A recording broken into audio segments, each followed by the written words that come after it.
3 years in React JS. Is it Right, correct? right. Okay. So apart from React, have you worked with any other framework as well? No, actually, we prefer React with hooks in functional component with hooks.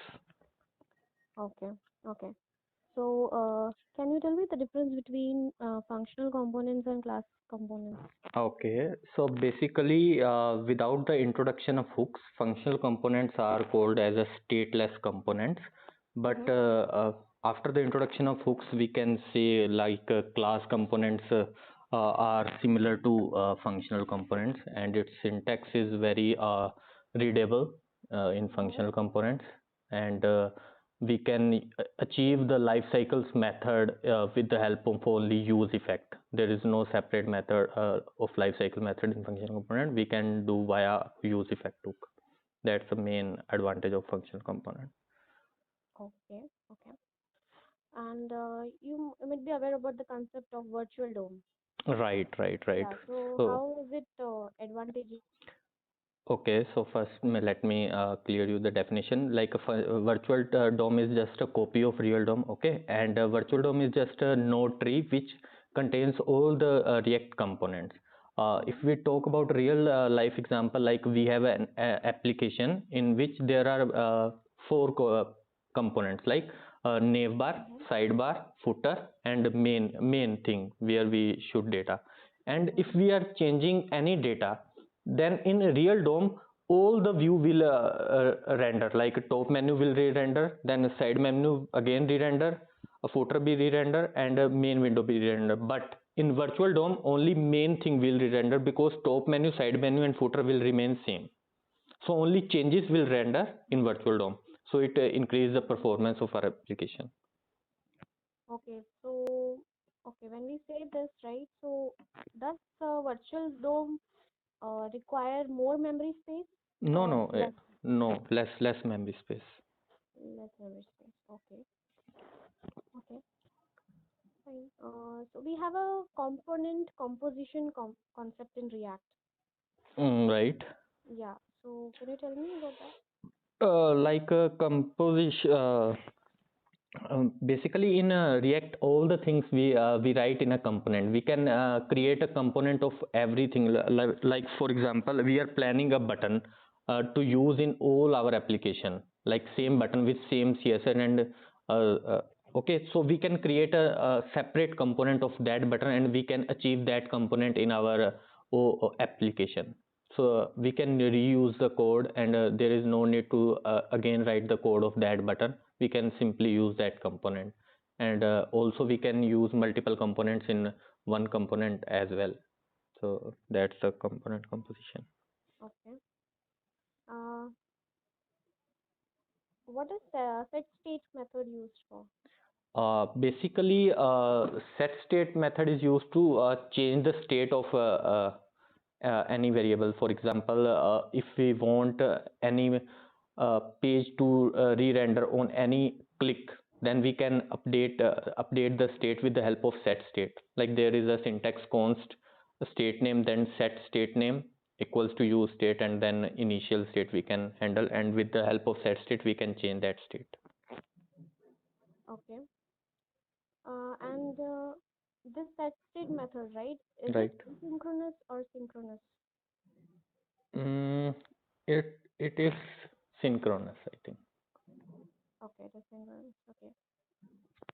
Mhm.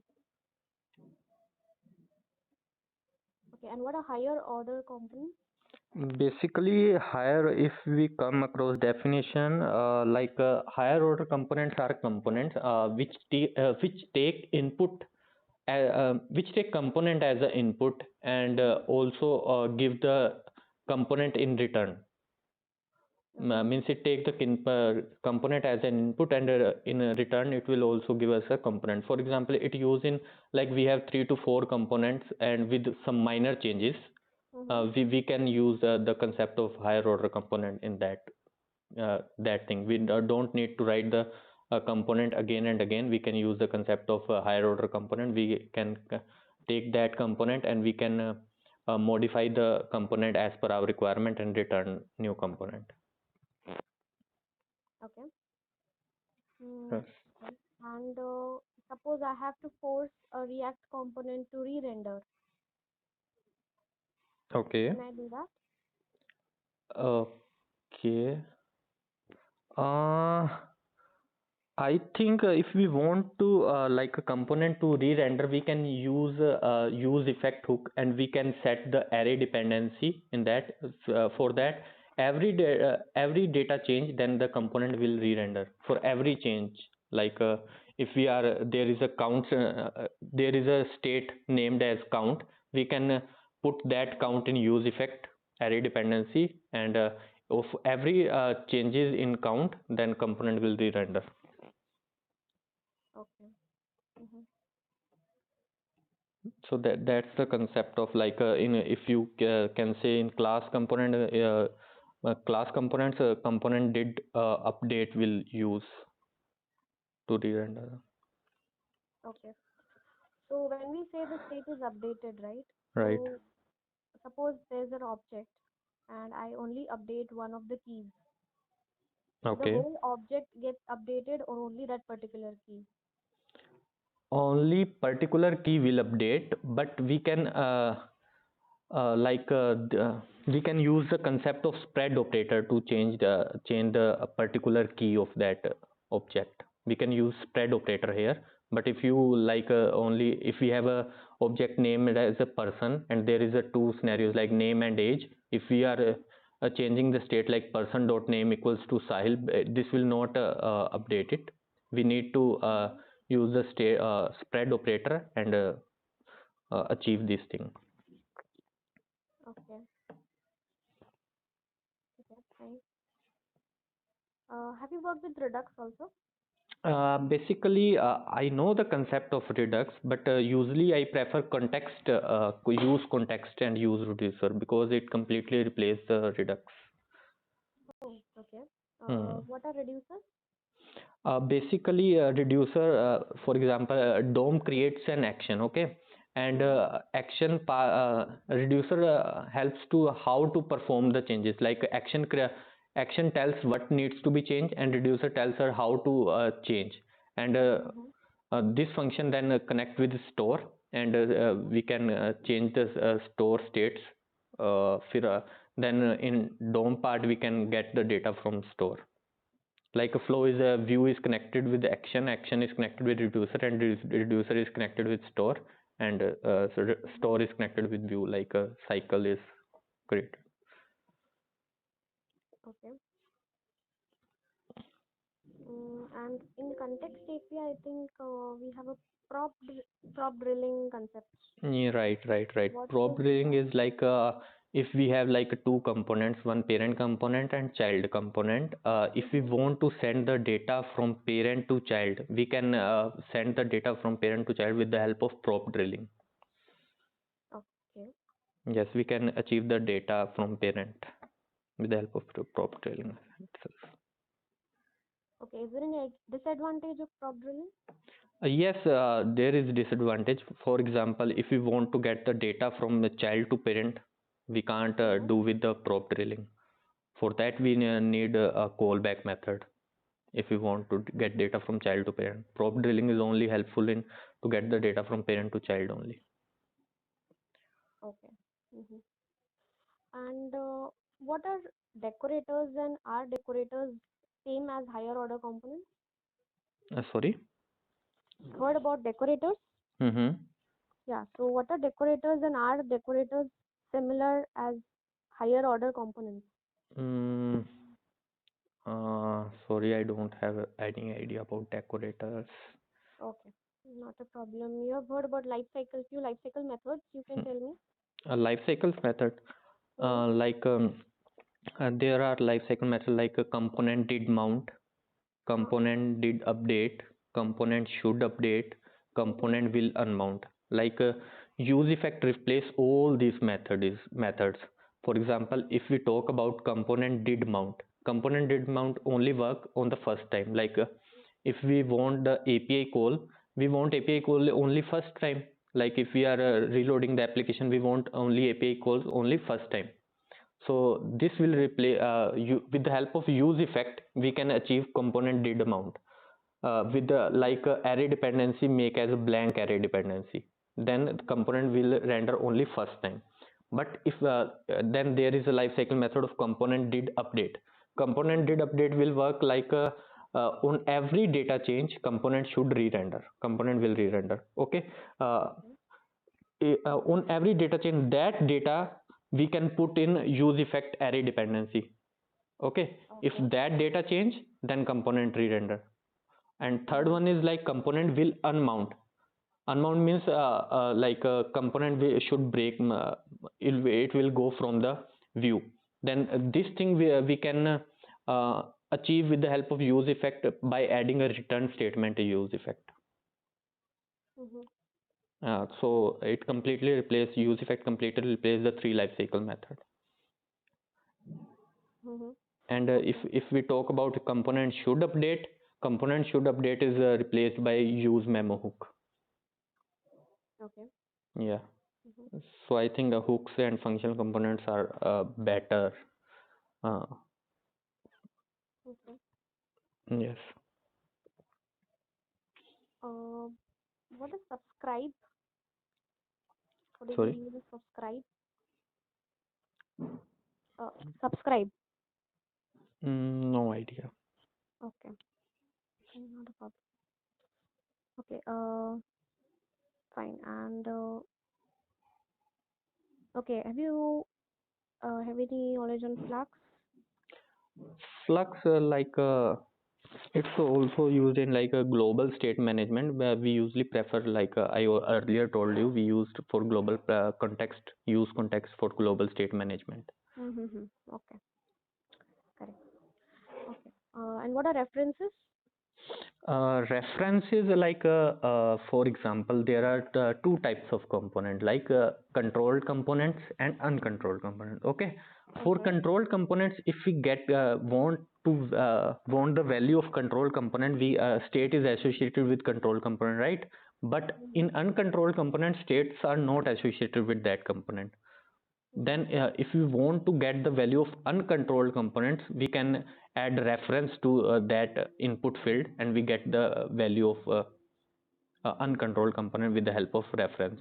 Basically, reference are used to like manage foxes, media playback, this type of scenario we can use references.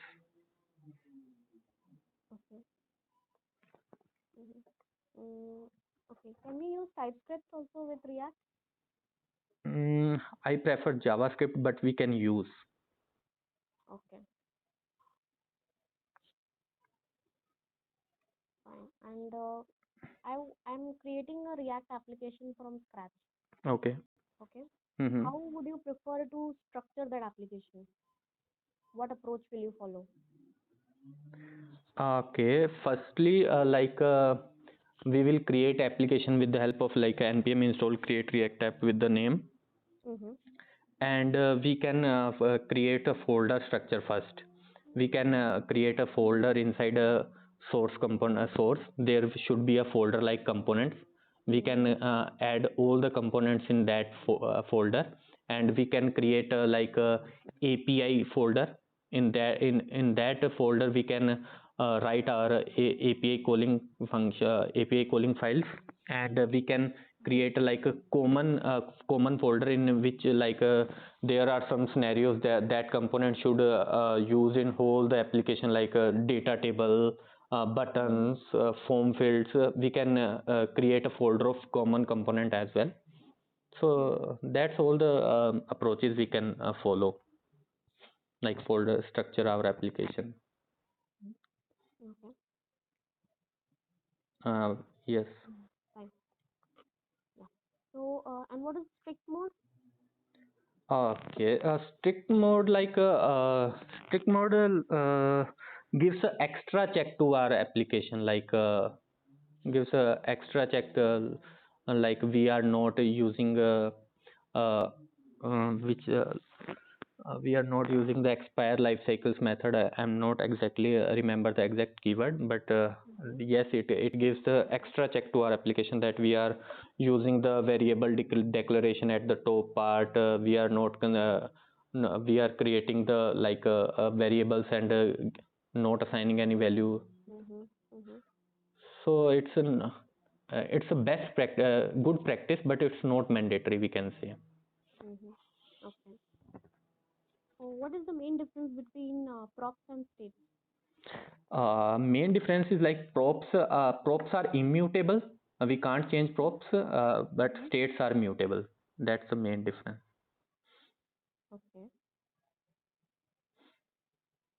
Okay. Like And you mentioned about callback function, right? yes. Okay. So can you tell me the difference between callback function and the closure function? Okay, callback methods are called called after the function, Mm-hmm. but closer function I think invoked immediately. For example, if you talk about uh, we want to get the value of child to parent, we can write the callback function in a parent component, and we can send that function via props, and we can call that method in child component and pass the value from child to parent.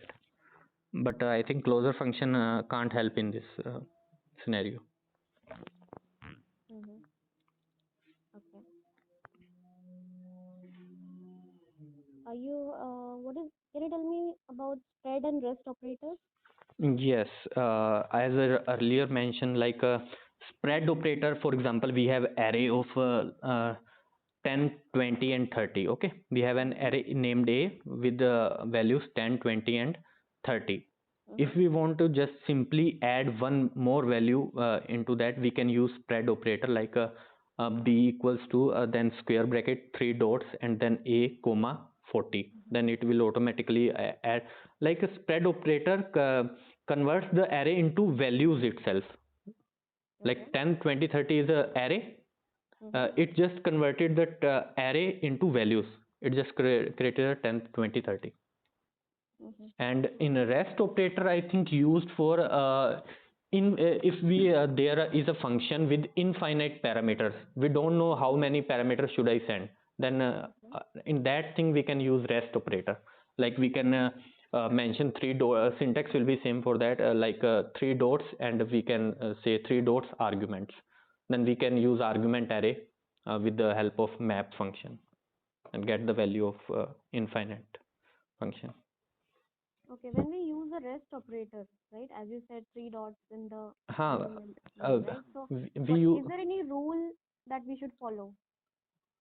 yes, basically, for example, there is a one function. Okay, we don't Mm-hmm. know how many parameters we need to send. Mm-hmm. We don't know the number of parameters to send. Then Mm-hmm. uh, uh, there we can use a test operator where the number of parameters are not defined. Mm-hmm. Okay. Okay, that is fine. Okay, now suppose I have added a method. Okay. Hmm. In the arguments, I have written 3 dots, Okay. argument one, suppose. Hmm. Then I add one more, like comma, argument two. Will this work? Uh, I have first yes, yes. argument with 3 dots. No, no, it will not work. It will not work, I think. Okay, so how can I correct this? If we do this, then we need to, while calling the function, we need to send the array as a parameter, and array and then another element. Then array will take the dot dot dot argument one, Mm-hmm. and Okay, another value is taken by this. okay, okay, fine. Yes. And in terms of HTML and CSS, how much will you rate yourself out of 5? I'm not that much confident in HTML CSS part. You can, but I have a basic knowledge of HTML, CSS, and with the reference of Google, I can achieve the requirement of I know the requirement, I can refer from Google, and I can achieve that. Mm-hmm. Okay, just let us say basic, right? So can Right. you tell me what is doc type declaration, why it is needed? Theoretical part, I'm not clear about it. Okay. Okay. Yes. Okay. Fine. Mm. Okay. So, okay. Just one more again. One more question, if you can answer. Can I have more than one header tag in a HTML page? I think no. Okay, you cannot. Means it will break the page, web page, or it will render. No, I think it will break. I did not come across this scenario, Okay. so I'm not sure. Yeah. Okay. Hmm. Okay. Okay. Fine. Yeah. Not a problem. Okay. We have an anchor tag. Okay. Mm-hmm. And on click of that link, I Hmm. want to open a different web page, Right. but I want to open it in a new Different tab. window. The new window. Yes, I used. Yeah. Mm, I used this concept, but I don't remember actually exact syntax. But I used. Okay. You have achieved it using HTML Y- attributes only, or you have yes, written it yes. in JavaScript? No, no. We can achieve with the help of HTML itself. We can achieve. Okay. You don't remember the. Mm-hmm. But I'm sure I we can achieve. I did this thing. Okay. Okay. Fine. Not a problem. In CSS3, okay. You know about position property. Right. So can you tell me the difference between relative and static? Okay. For example, a relative means let me explain you the scenarios. Okay. We have Okay. 4 boxes. Okay. Okay. One red box, then green box, then again 2 red box. Okay. Uh-huh. If we want to move the green box from these three, Uh-huh. then it will not impacted the other three boxes position. Like it will create some blank space Okay. uh, from these two. That's the use of relative property. Okay, position relative. Uh-huh. But Okay. if we are using absolute there, if we are using Uh-huh. absolute there, then this will replace the 2 boxes. It will combine the 3 boxes, and green box will come down. Uh-huh. Like Okay. absolute will impact the current position, but Uh-huh. relative is not impacting. Okay. And what is fixed position? uh, Fixed with the help of fixed, I think Hmm. Okay. we can't move the div. Okay. Okay, fine. And what is Z index used for in CSS3? Z index, I know I'm not clearing about a definition, but I know the functionality. Like Z index is used for overlapping the divs. For example, we have 2 divs. We Uh-huh. want one div to overlap the another div. Then the first div should have the Z index greater. The greater the Z index, then it will overlap. You understand my Okay. point? What Yes, I yes. actually want to say? Yes, yes. Oh, I got it. Yeah. okay, okay. Got Okay, so have you worked with any CSS framework or preprocessor? Yes, we use Bootstrap. Sometimes I use Material UI as well, but Bootstrap Uh-huh. I prefer. Bootstrap, which version you have used? Bootstrap 5. 5. Okay.